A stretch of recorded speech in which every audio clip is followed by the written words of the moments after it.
Hello, I'm Dr. Gregory Lagana, a chiropractic physician specializing in the treatment of low back pain for over 25 years. Did you know that chiropractic was discovered in America and is as American as apple pie? It is. It was founded by Dr. D.D. Palmer, a magnetic healer, in 1885. He accidentally discovered that when a spinal bone is out of place, it can short circuit the nervous system, causing ill health, with or without pain.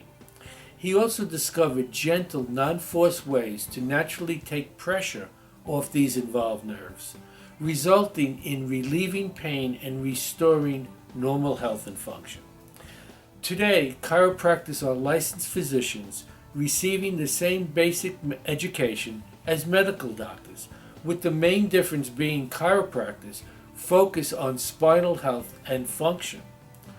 Although chiropractors treat many different physical disorders, they are mostly visited and known for their success in the treatment of low back pain and low back related leg pain.